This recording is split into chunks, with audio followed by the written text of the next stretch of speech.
Hi, I am Jeffrey Wernick, and welcome to a Thursday edition of the Fine Print. Happy to have both Bruce here and Dennis. Both of you, welcome back since you both missed Monday, and I'm really happy that you were both available to do this special Thursday edition. And as I almost always do, I'd like to start off with an opening statement, and then we can get into it. I'd first like to do maybe an advertisement for this panel, the Fine Print. I think it's quite a unique panel, and why do I think it's unique? I think it's the experience that both Bruce and Dennis bring to the conversation, and I also think it's unique because our benchmark is different than any other podcast that I'm aware of. Our benchmark is we're not liberal, we're not conservative, we're not Democrat, we're not Republican, we're not progressives, we're not populists, we're not nationalists. Okay, our fidelity, is to the ideas and ideals that created the United States of America to begin with. And that's our source of fidelity to documents, debates, to having where the objective function was people to solve a very limited sense of collective action problems, but while doing that, intrude on people's liberty to the least extent possible and to always mete out justice. So I think with respect to that benchmark, the standard we hold ourselves against, I don't think there's any podcast that I'm aware of, any quote public intellectuals, whatever that term means, and I'm not going to classify myself as a public intellectual. Dennis and Bruce, you qualify for it. I'm not sure what I qualify for, but I think that makes this podcast, this panel, really, really unique. So I want to thank both of you for participating, and I think it's like, so the other thing I will have is as an opening statement, continued on our opening statement, is a quote from a name probably not many people have heard of, and it's a pity because more should, and that's a quote from John Dickinson. I think many people are not aware of who were the people whose writings helped inspired a support for that led up to the Declaration of Independence, because it's not like the Declaration of Independence was the initial document where people expressed certain sentiments, that these sentiments had been expressed through the writings of people like Samuel Adams, James Otis, Richard Henry Lee, and John Dickinson, among others. And it was that buildup that led to finally this document we call the Declaration of Independence. So John Dickinson said, "Honor, justice, and humanity call upon us to hold and to transmit to our posterity that liberty which we received from our ancestors. It is not our duty to leave wealth to our children, but it is our duty to leave liberty to them." Okay, this is how serious. And the people who signed the Declaration on Independence actually demonstrated that with facts, not with words, because they signed a document where they understood they would be surrendering their wealth and surrendering their life, declaring independence from Great Britain, who was the most powerful empire in the world at that point in time. So, I think what Dickinson said are values that I think I don't want to speak. Bruce and Dennis, you can speak for yourself, but I think I think we share in those sentiment that the most important legacy any one of us can leave to our offspring, to the next generation, is the preservation of liberty. Yeah, well, I would just add, you omitted the famous Patrick Henry, "Give me liberty or give me death." I don't know what others may think. But he says, he's not going to accept slavery, bowing to a monarch. And I think that's certainly true, that our posterity is entitled to inherit the same liberties and freedoms we're enjoying just on this program that came at such enormous sacrifice. Not only those who signed the Declaration, but those who've served thereafter in wars of self-defense when we've been attacked. And that is our obligation. It's superior to any other. It's because every individual enjoys the individual dignity, march to their own driver, seek their own fulfillment, free from domestic or foreign aggression or predation. Everybody is equal in the eyes of the heaven, the eyes of God, and the eyes of the law. And that is what is unique about the United States formation. Everything previous, it was all hierarchy. There are kings and squires and queens, and your birth determined your endpoint rather than your character and your accomplishments. And we are unique in the country that said, no, your endpoint's determined by your own values, your own hard work, your own industry. And we value everybody equally in the eyes of the law. And I think we don't understand what a revolution that was. If you made those statements in Great Britain, they'd say, wait a minute, they still got kings and queens today. It's 250 years later. That's a very, very stratified society, where it's not the individual merit that counts, it's the happenstance of birth. And that's why the United States made such enormous progress over the last years. And we need to make sure we get back to that starting point instead of going towards the kingship by another name in the White House with infinite authority to the executive. This subject arises at a moment of a country that is being destabilized because it's journeyed away from some basic principles. And so, therefore, it's not just worthy to discuss in this podcast, but it's a discussion that needs to be held all over this country, everywhere, in schools and in public halls and councils, church groups, everywhere. And that is, where goest thou, America? And we don't really know unless we go back to the beginning and understand that the creation of the United States presaged an idea of the unity of all people. Like, it was human unity, and we were embodying that, and in a more intricate way. In the Declaration, where we had this recitation, we mutually pledged to each other our lives, our fortune, our sacred honor. You talk about putting it all on the line for the creation of an idea that became a nation that had the ability to adapt to an undreamed of future. So we're on this journey, and as we are individually, but this journey for the three of us, we arrive here in this discussion. But America's on a journey, and at times it seems like we've taken an off-ramp away from the arc of experience that was hopefully to extend beyond 250 years and far into the future, is still a rising arc of human experience and freedom and liberty. That we understand there's been a departure from some of the basic values requires us to, again, reflect on where we started. Knowing there were imperfections at that moment, knowing that our founders believed, as many people did, as they inherited from the Enlightenment, this idea of perfectibility, that we could be more than we are and better than we are.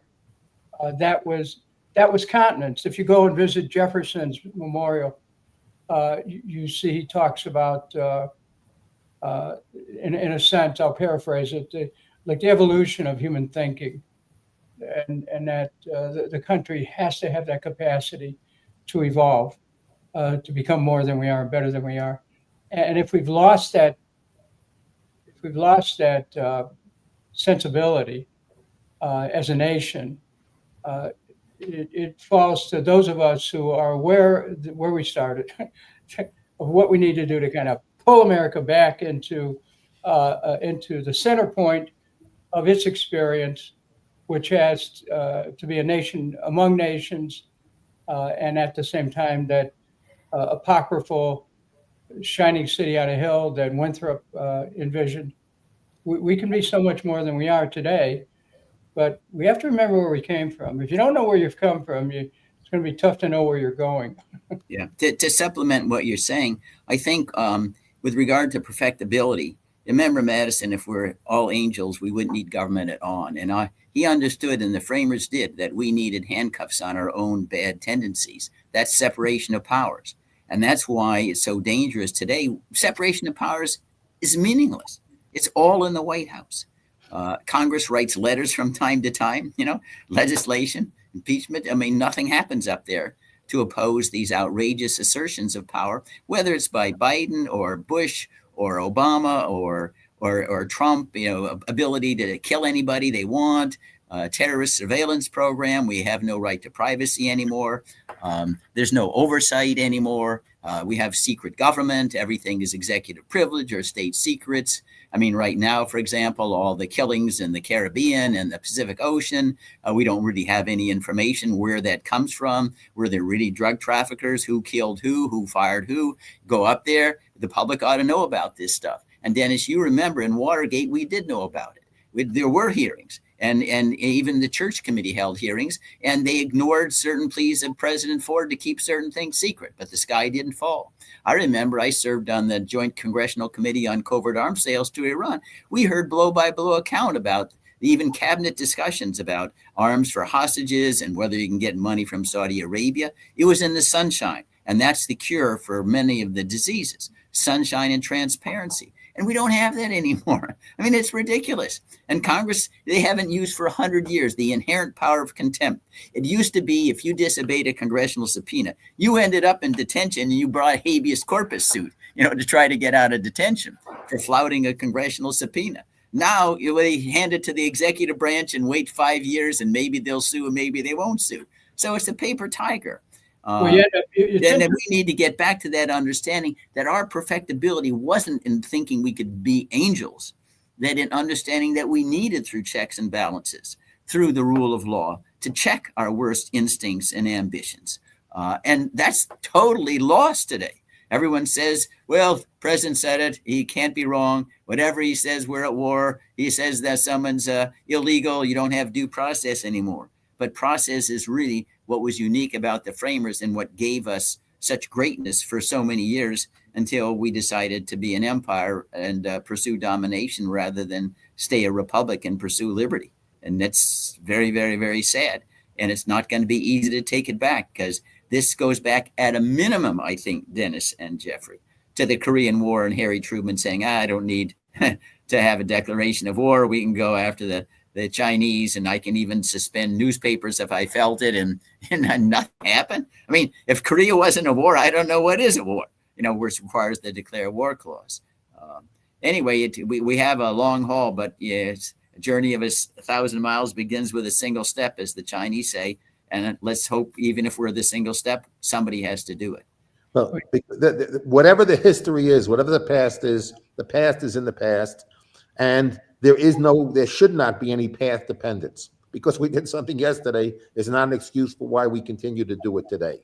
Okay. If we did something that was wrong, that was yesterday, and someone got away with it, that's not a lifetime eternal right that since one person got away with it at one point in time, or then 2 people, or then 3 people, and then 4 people, that basically it's been a right waived. And that's what's happened. It's treated as if Americans have waived rights, that Congress has waived rights, that the Supreme Court has waived rights, that since they have not exercised them in the past, the assumption is that they will continue to and never actually exercise those things. And so that we can operate in a post-constitutional order, with the expectations that people have waived rights. Well, natural rights, inalienable rights, are not subject to being waived. So there's no statute of limitations on our inalienable rights And I don't think there's a waiver clause in the Constitution that says if the president does something illegal and Congress lets them get away with it, that means every future president also has the right to get away with it. And it now is legal given the fact that Congress didn't act upon it. And therefore, by not acting it once or twice or three times, they forever to eternity have waived the right to take an action. So I always think we already have made it clear, on this, on this panel that we would have impeached, a lot of previous presidents, Clinton, Obama, Trump won, Biden. So it's not as if we're uniquely targeting Trump. Just Trump's the president today. So, that's what we need to address. Is the person who occupies the office today. If I may build on that, Jeffrey, with a very concrete example that that embraces what you just said and builds upon what Bruce articulated, and that is, let's look at what's happening with Venezuela right now. Congress should have stepped in immediately with the first attacks that were declared to be in service of drug interdiction. That's an act of war when you attack another country's commerce. And no, you don't hear a word out of Congress about taking any action.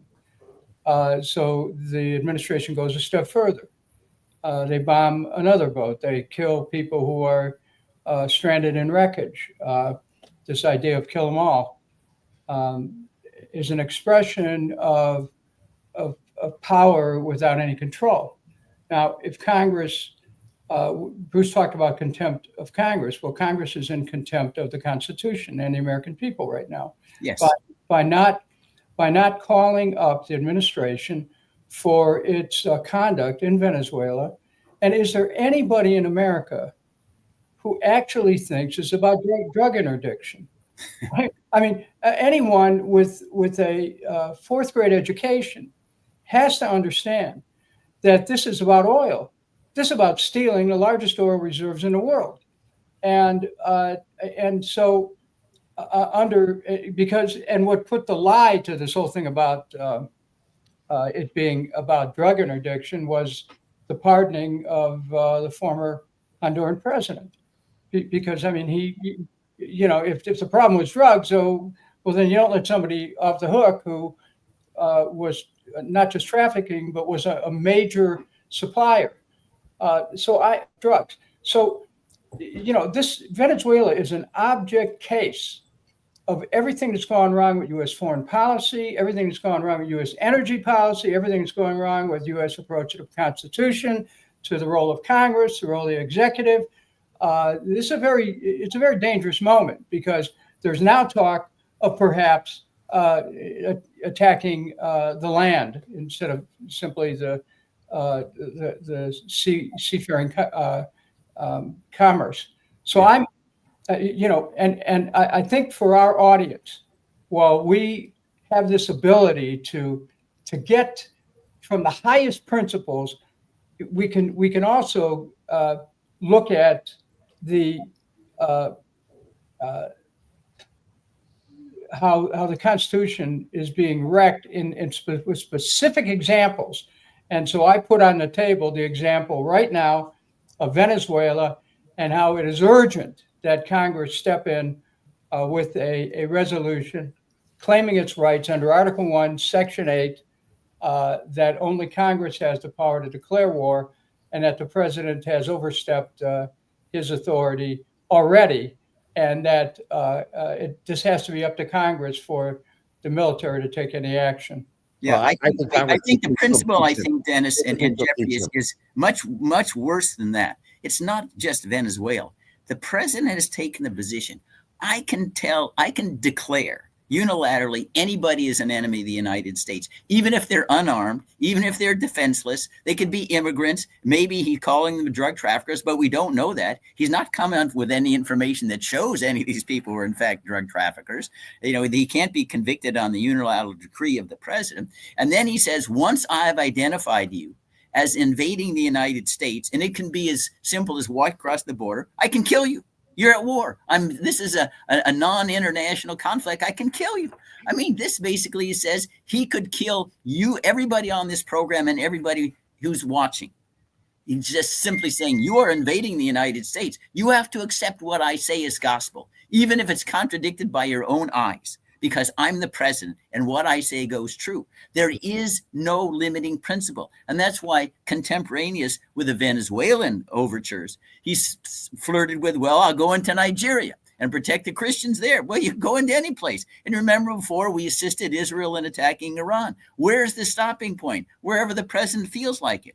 And remember, Dennis and Jeffrey, the same idea about going in and getting the oil. That was Iraq, right? Well, he didn't have weapons of mass destruction, but the war would pay for itself, $1 trillion later. I don't really think it's about the oil.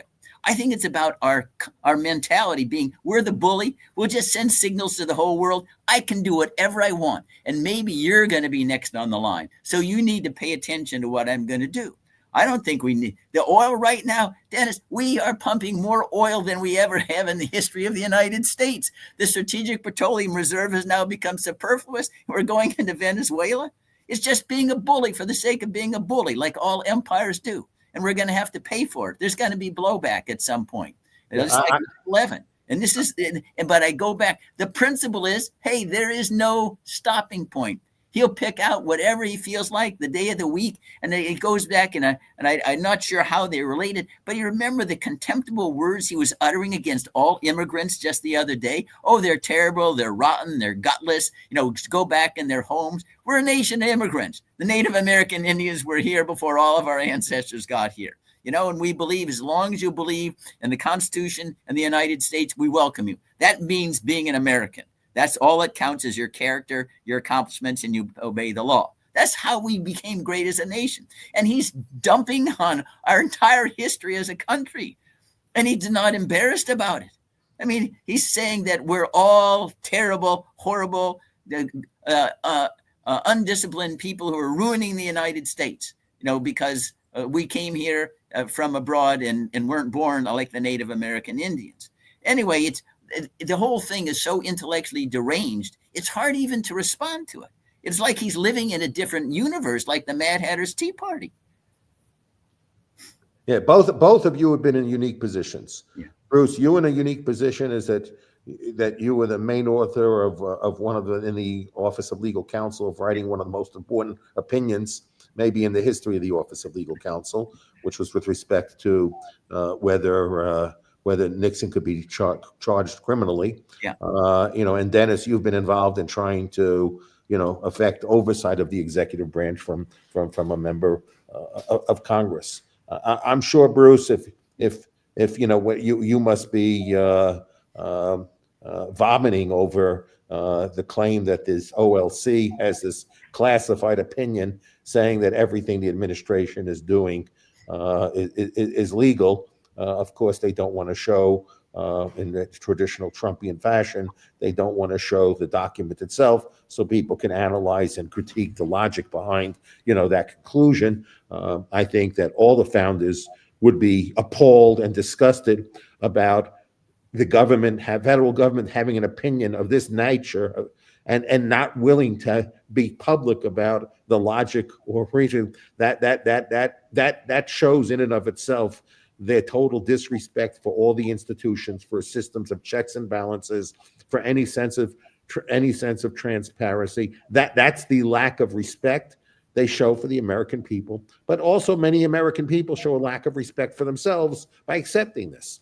People don't have to accept this. But it's not just the Americans. Why isn't Congress demanding this stuff? Subpoena, we're going to impeach and remove you from office. At Office Legal Counsel, we used to go over to the White House and say, you cannot do this. Nixon wanted some federal libel law things. Now now their job is to figure out how justify that everything he's doing is legal. That's the new job of the Office of Legal Counsel. And if you remember, whatever we do, whoever I want to shoot, whoever I want to kill, whoever's rights of due process I want to deprive, your job is to produce a classified document to say that everything I'm doing. How absurd this is, really.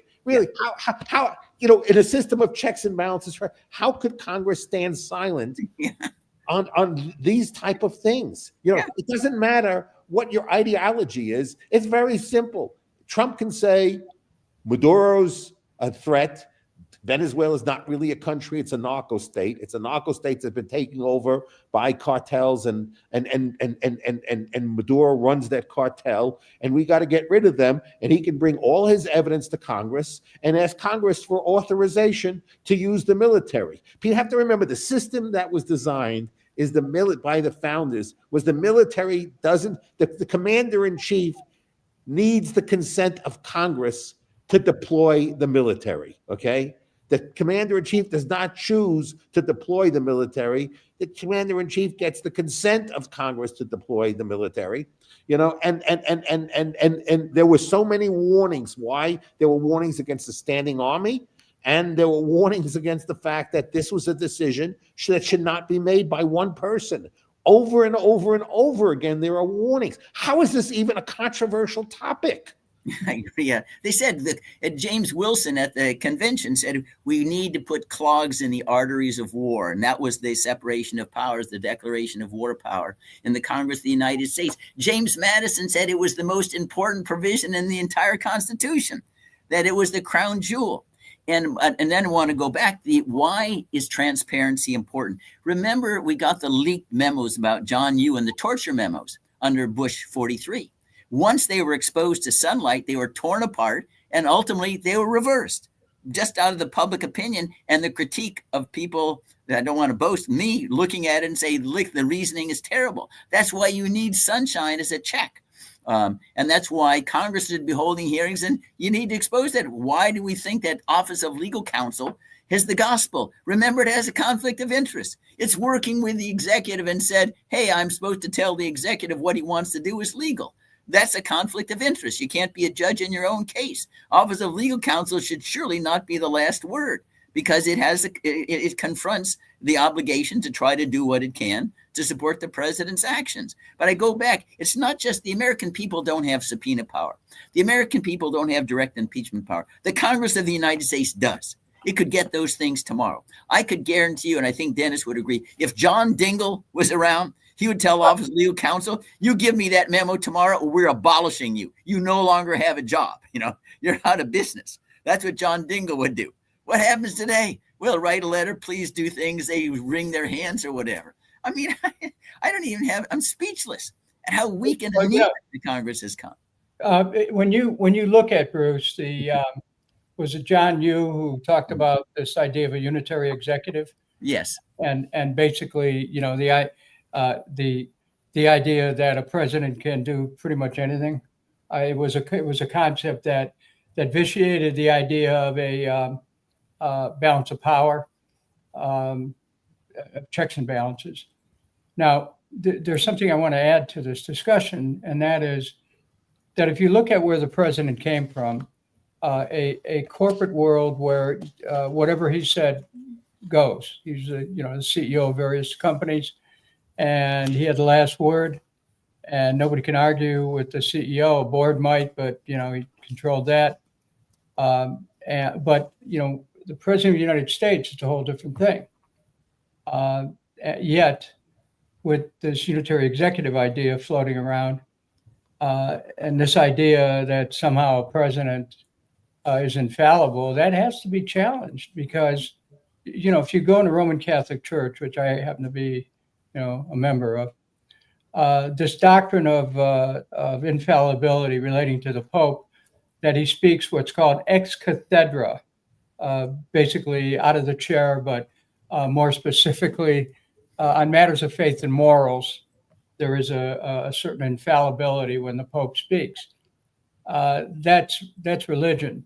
When it comes to statecraft, there is none of us who have ever held an office, and certainly no one who's ever been president of the United States should pretend to infallibility, nor should the public surmise it.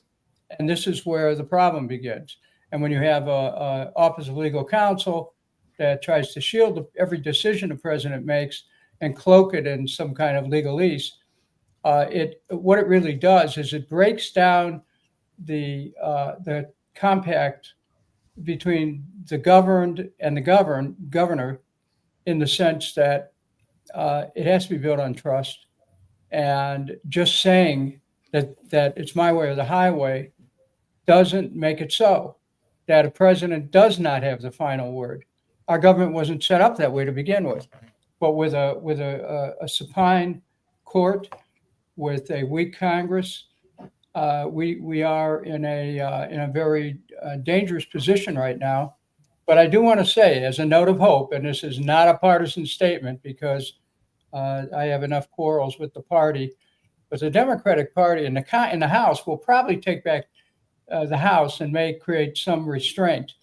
However, warning label, it doesn't mean that there'll be much change in some of the larger questions relating to American policy at home or abroad. That remains to be seen, and it's something that I have an ongoing concern about. Yeah, I like to summarize very succinctly is that the position of many MAGA people is that they believe you suffer from Trump derangement syndrome if you reject the concept of the Trump infallibility axiom. So they treat Trump's infallibility as axiomatic, and if you don't accept that axiom, you're deranged. So unfortunately, I think that's the debate and why you can't have a conversation who someone says it's an axiom that Trump is infallible. So if you can't accept that he's infallible, then you're deranged. How do you have a conversation with people who basically take, those assumptions?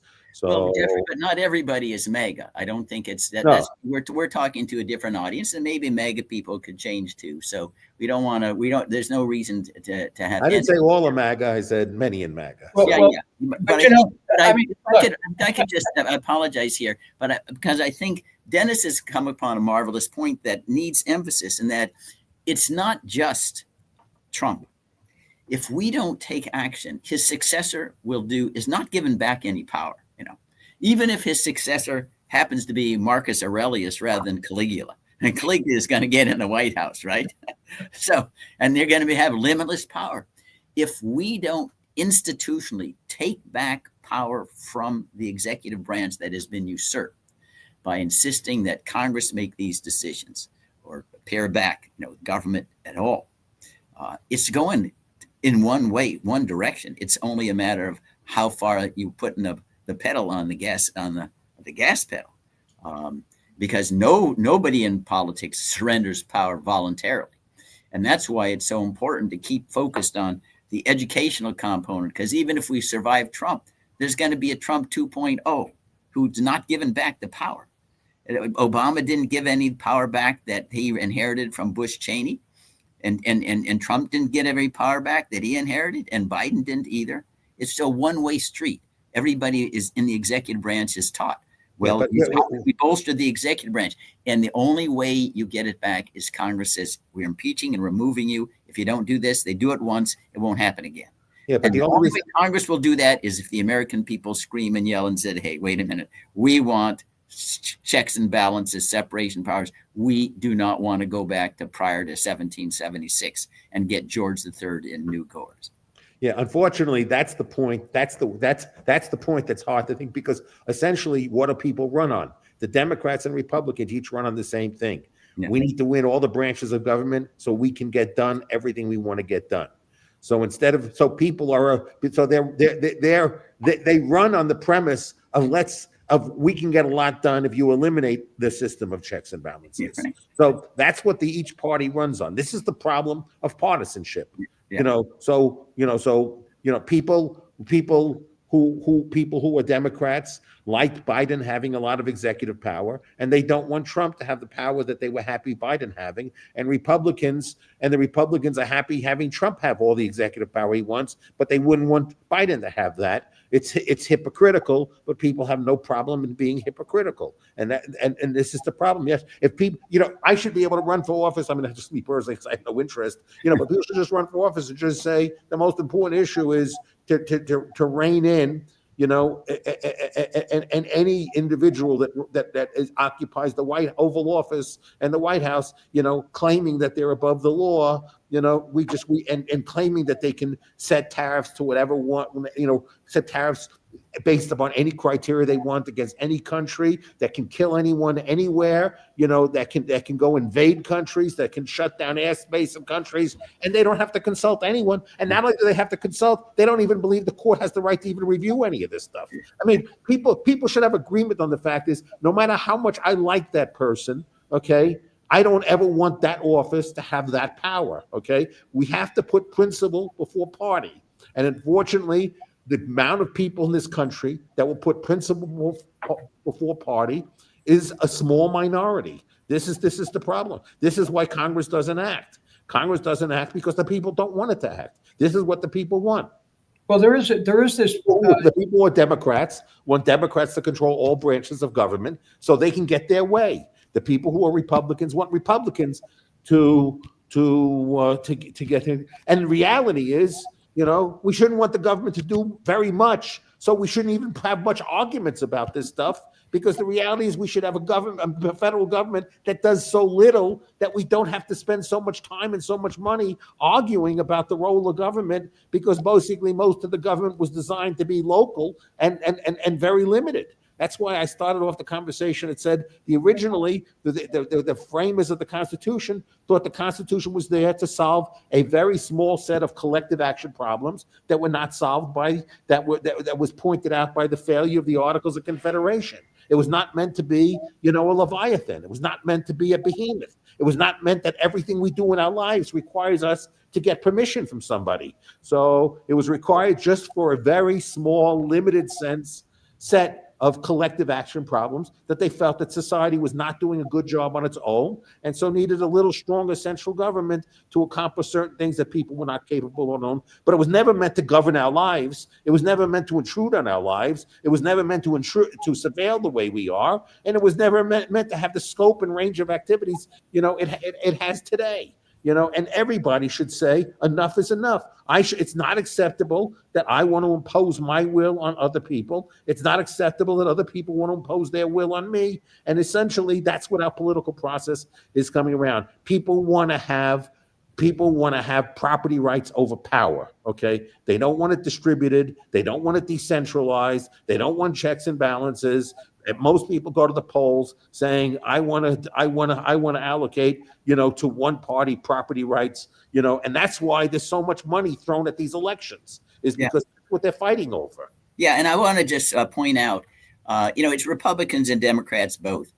We had Trump. One of his themes in 2024 was, Kamala Harris is a socialist. Well, Trump is the socialist par excellence. The story in the New York Times the other day poured $10 billion, taking stakes in a dozen companies. He claims they're future national security, like helium that was a national security asset in 1925, and it was still around 100 years later.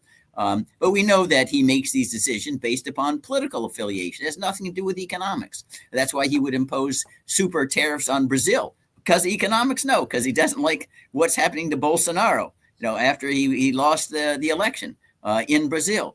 But we now have a government that purports to be, open and free market, unlike Kamala Harris socialism, but it's just socialism in a different way.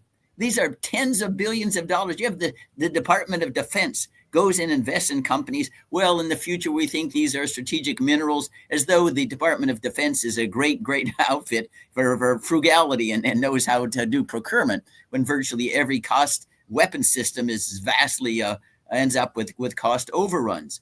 But I want to go back to show that we are not just talking about ideas. It was reality. If you read Henry Adams, he wrote 2,000 pages of the Jefferson and Madison administrations, and the Congress at that time, they're getting rid of gunboats. They're downsizing the Navy, the Army. There was a little bit of an uptick during the quasi-war with France. The expenditures were a couple $100,000 annually, and that was the argument. Exactly what you're saying, Jeffrey. Why are we doing this stuff? We do not need a standing army. We don't need a standing Navy. We have the Second Amendment. We have the militia if we're attacked, and our human capital is more important than anything else. We did have a small government. It's because we abandoned the ideas that we've all broached today. We want to dominate. We want to control the world. and then it's going to attract money because money knows where they can get protection from free competition, and it's worth their investment, to throw money into political campaigns. But I want to underscore, it wasn't just made up ideas. We lived it. The politicians voted that way at the outset. I oftentimes call the turning point in our history that has brought us to where we are was the Spanish-American War. And we decided, the heck with the Republic. We'll just become an empire. We'll replace the British, go to the Philippines. I mean, so it's supposed to be the USS Maine and Cuba. We ended up in the Philippines. We ended up in Puerto Rico. We ended up in Guam. What the heck were we doing, We ended up saying that the Declaration is only for white Anglo-Saxon Protestants and started to lord it over the world. And that time we had the economic sinews that enabled us to do that. We got to reject that completely and go back to the understanding that we give equal dignity to every person in the world. They all have the same opportunity. And that's what you're talking about, Jeffrey, and natural rights. Natural rights, just because you're born and are a human being, you have these rights and opportunities. And and you choose yourself what you think is fulfilling in life. You march your own drummer, you obey the law, you work hard, and that's sufficient. And we'll pay dignity. We don't have to agree with you, but we'll protect your right to march your own drummer. And now we're like 5 light years away from that culturally and intellectually. Thank you for that, Bruce. And what arises from this conversation is a number of things. Based on what you just said, Jeffrey, the present administration, in a sense, represents a continuum of an imperial expression of power globally. And all of the things about that which have consequences for blowback on the people of this country. Jeffrey, what you said relates to the concept that the government, the government that governs least governs best, because you can have so much government that it begins to infringe on people's individual liberties. That's what we have right now. Through various agency activities. It reminds me of a cartoon by Walt Kelly, Pogo, where they have the characters in a discussion about enemies. And it was said that we have met the enemy and he is us. Yeah, we are they, yeah. Yeah, and so we, where we're at, is that Constitution still is a roadmap out of this morass that we're in, but Congress has to do its job. The judiciary has to do a job to protect the Constitution, not to protect the president, but to protect the Constitution, and that's where our insistence, I believe, has to be. But and I've said this before to the point of annoyance, perhaps. But I think where it's going to come down to with the American people, and there'll be a lot of discussions over the holiday season as people get together. I sense there's like a breaking down of the walls that came up in the last year between family members. They're searching for a way to reconcile, and there's going to be a lot of discussion comparing notes on the economy and how people are affected, because if you do not have economic freedom, you cannot have political freedom. If political freedom becomes chimerical, and this is where America is going to be at a crossroads on this question, I believe. And people, if they feel that their quality of life is slipping away, and with it their ability to, their mobility, their ability to reach out and make things happen in the physical world, that's going to have consequences. And so I am still optimistic that the idea of enlightened self-interest comes around to people beginning to understand that their economic needs, which are coupled with their political rights, are at risk here. Yeah, I think what you end up with, if your economic well-being depends upon government, you're going to self-censor for sure. I mean, we're not stupid. And part of the problem is I keep underscoring that it's not that, no government, I think maybe disagree with Jeffrey, is a perfect situation. There are consequences of gridlock, but I go back to the cure is often worse than the disease. And so it's better to live with a disease that's under control than a cure that's worse than the disease. And because we all understand there is an element of unfairness in life, right? Because we don't choose our parents. We don't choose where we're born. Some have more aptitudes than others. So it's not perfect, but it's the best than all the alternatives when you have the government come in and try to make the playing field absolutely even. Because the government is not neutral. The government has its own ulterior motives at work. And so when we have the government so involved in our economic life, it naturally discourages citizen involvement and willingness to speak up. They think, I don't want to say anything against the president. I'll lose a government contract. He won't approve a merger. I mean, we see that today with some of these lawsuits that Trump brought against the media companies, CBS, ABC, or will settle 15, 20 million. The next day, a merger is approved or some kind of government authority is given that's necessary for their health and well-being. We find that Intel now is 10% owned by the government. U.S. Steel agrees if they're going to get a merger with Nippon, they got to give the government golden parachute veto shares or whatever, so the president can control the government. I mean, can control the way that the company operates. And that's why, and again, it's not because I believe that a full and an open economy is absolutely fair. I say because people begin at different starting places. But it's so superior. We know what the alternative is, right? God's plan. The alternative is the government controls everything and it runs backward because it doesn't reward entrepreneurship. Political math is not economic math. Political math is, hey, doing things in power for your friends, not for the economy as a whole. And that's what we see, whether it's Republicans or Democrats in office.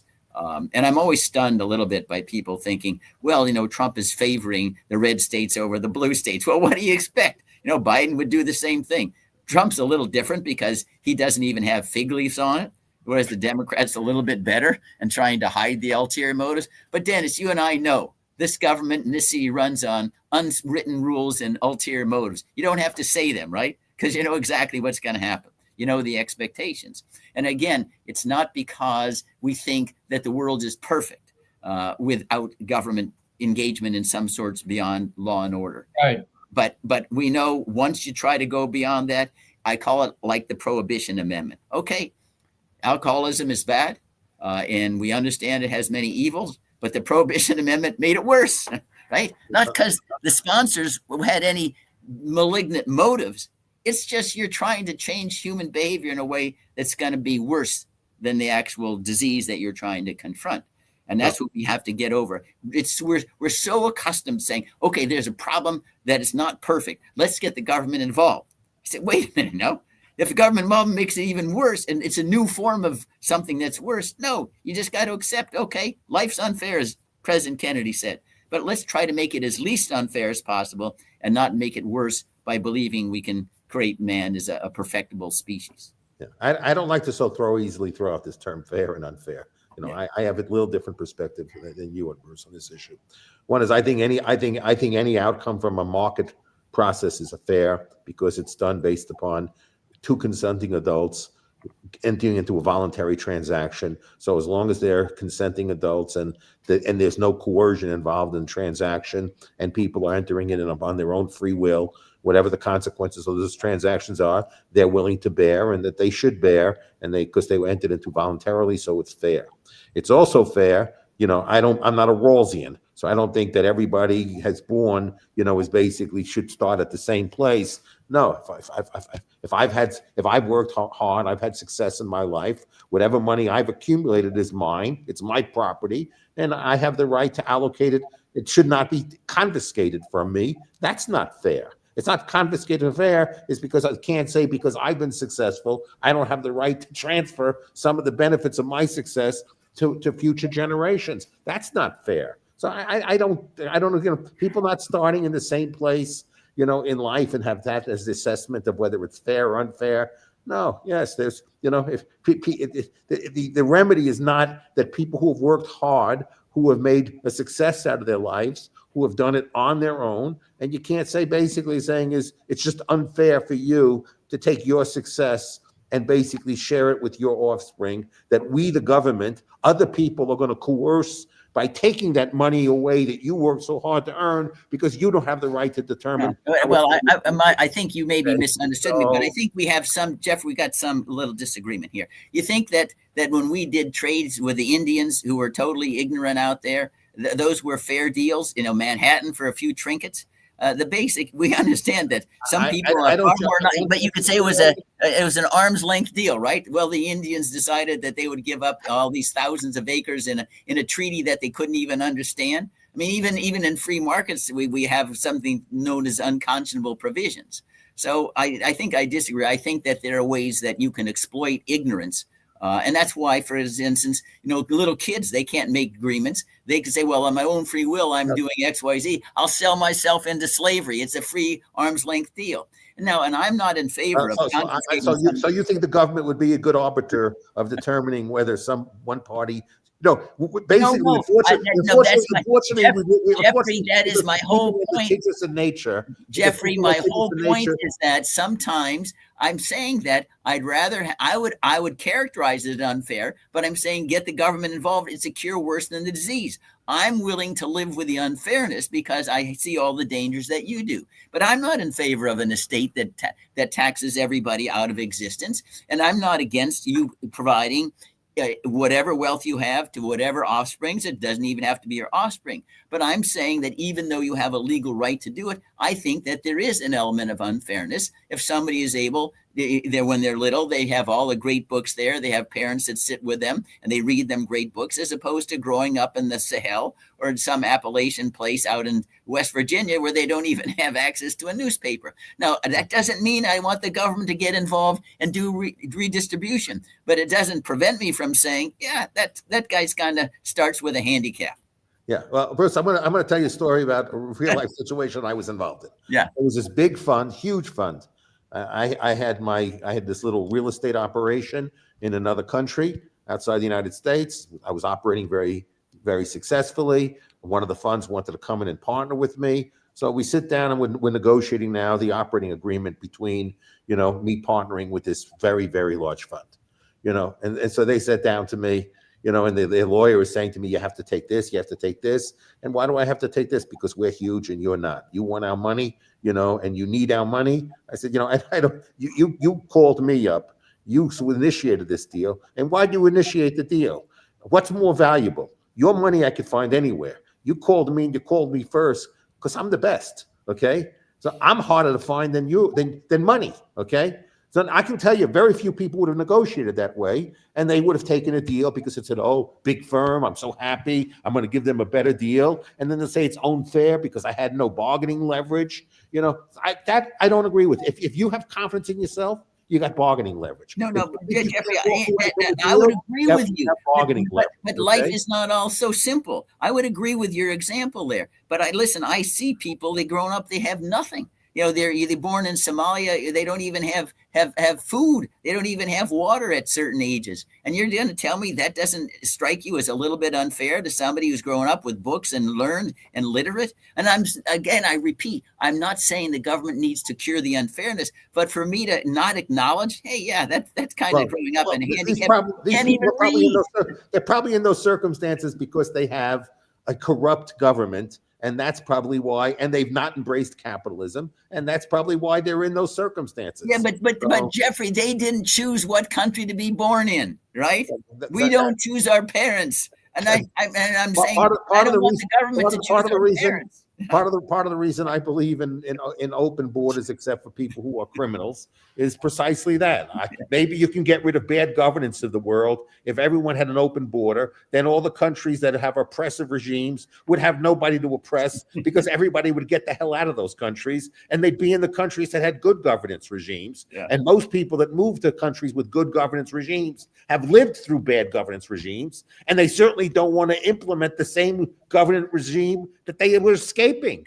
Some of the biggest people lovers of liberty and freedom are the immigrants. The risks they take to get out of their countries, to get out of that governance structure, to get away the corruption, that they do to escape, and the risk they take to do that, is because they want to live with the opportunities in life. They want to enjoy capitalism, and they want to enjoy freedom, and that's why they come here. That's why they choose the countries they go to, because this is what they want to enjoy. Yeah, but we should make it easy for them to but- come and easy for them to succeed.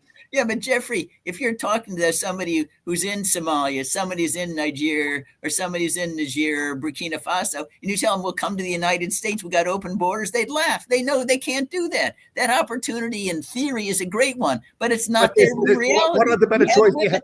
Bruce, there are two choices. We either let them come to this country, or what do? We can't get money to them directly. What can we do to make their lives better? Whatever we do to help them, we're going to give their governments money. That's what we do right now. We give their governments money. You're misunderstanding, Jeffrey. You're misunderstanding my point.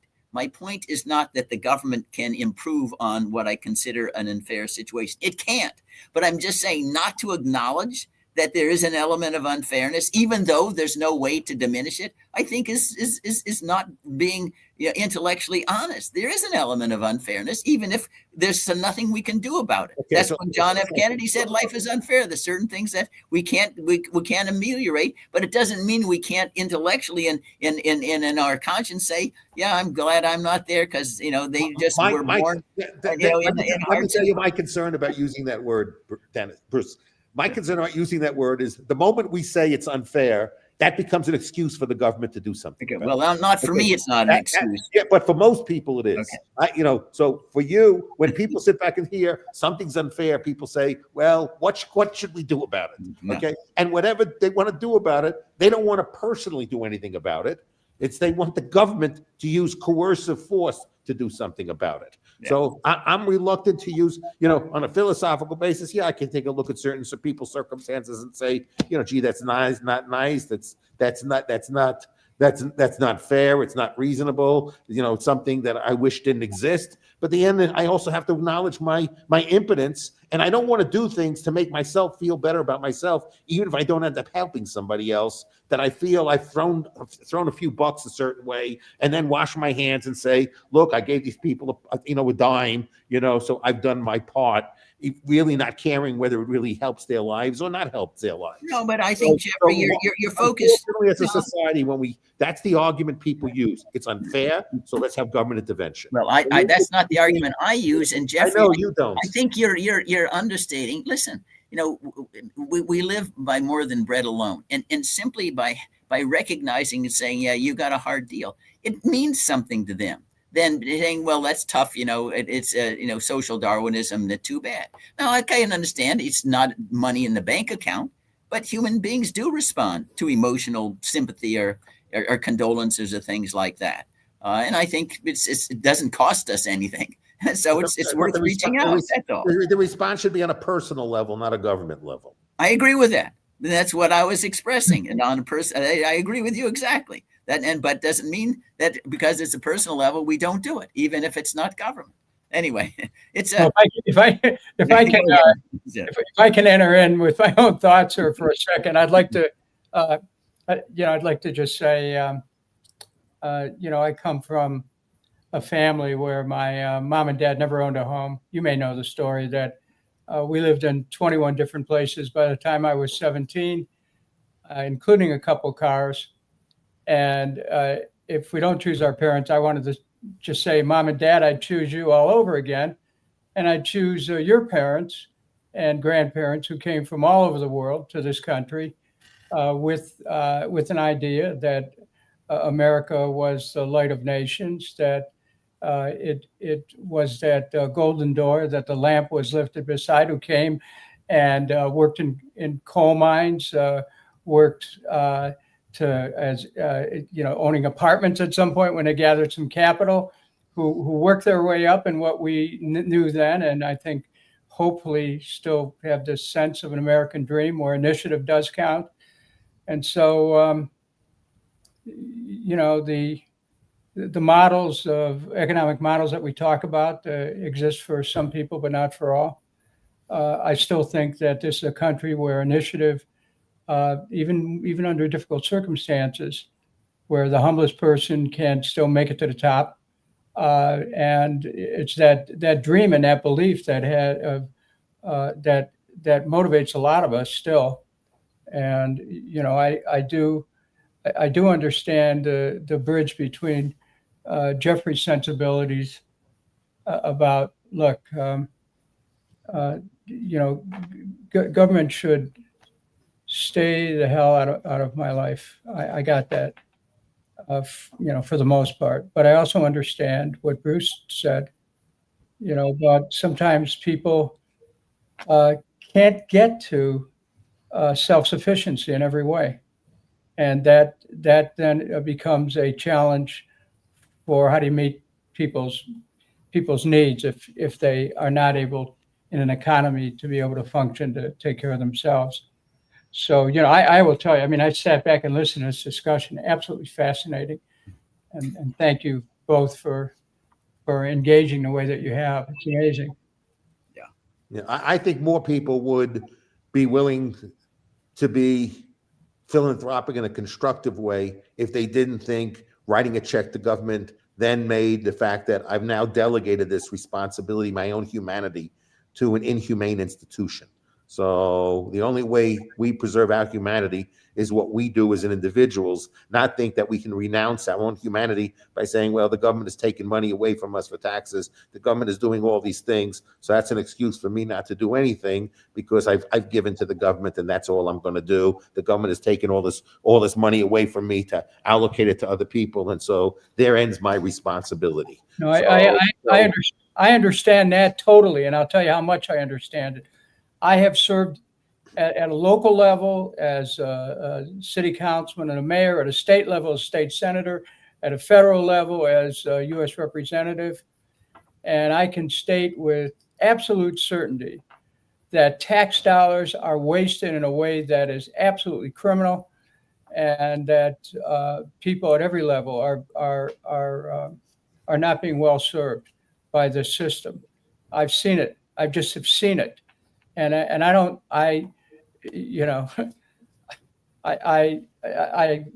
against taxation because I've seen how much of money is wasted, and it's not being, the custodians of that money are not aligned with the mass of people who are just trying to make ends meet. Yeah, but I don't think it's because they're bad people. I just think that the incentives in government are so different than in the private sector. And that's why you want the incentives, like Jeffrey was saying, the private sector, you develop wealth, you can give wealth, you can be a philanthropist. Many billionaires are pledged to give away half of their estate or more. That's wonderful. And then they have an incentive to try to make certain that the beneficiaries do what they want to do. In government, they don't have that incentive. It's just, I'm there, put out the money. And their incentive is what? To stay in power. So they want to favor the people who they think will be politically rewarding, not rewarding in the larger sense to humanity. And that's why you get all the boondoggles and the waste at a staggering level. Hello. And I don't think, as long as we have a party system, that's not going to change. It's just the instinct of the party system. What we want to do is stay in power because we're better than the other guys. And therefore, when we look to have the money, we know who's going to get it, right? Not going to be somebody at the other party. They don't have to be expressed, but that's where the money goes. I want to get back briefly before this ends because you both have we've got just a few minutes here. Yeah, I just want to get back to including the point that I think is very important that Bruce raised with respect to the words we throw out, capitalism and socialism. One is the president clearly wants to, at his discretion, control and own the means of production wherever he wants to. That's a socialist concept. That's not a capitalist concept. A capitalist concept has the government having zero role in the governance of capital, and the allocation of capital. Okay, zero role. That's a capitalist. Okay, that's a capitalist. Zero role. Okay, so we should not pretend that we're a capitalist country, that Trump is a capitalist. No, he's a socialist. His form of socialism is a little different. And then we have to take a look at the whole concept of talking about the new incoming mayor of New York, Mamdani. Okay, somehow, if I subsidize bus prices so that it's still a subsidized value, that's capitalism.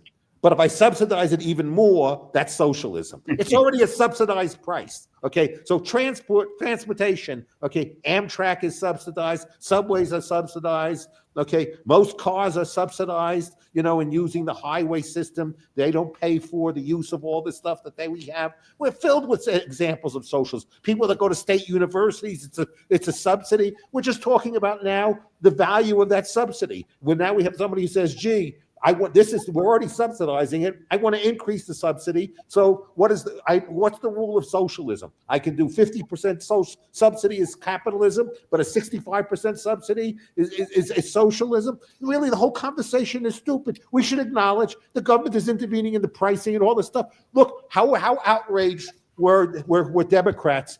Oh, Biden is blaming the supermarkets for controlling prices, and that's why prices are so high in food. So now we have Trump say pharmaceutical prices are so high because the pharmaceutical companies. He's accusing the meat companies of colluding. Okay, so he's coming up with the same arguments that Biden has, in the sense of saying is the free market doesn't work. All these companies are colluding, and we have to come in and we have to set prices ourselves. Okay, he's a socialist. He's a socialist as much as Biden is a socialist. Okay, Yeah. Your point is very, very valid. Yeah.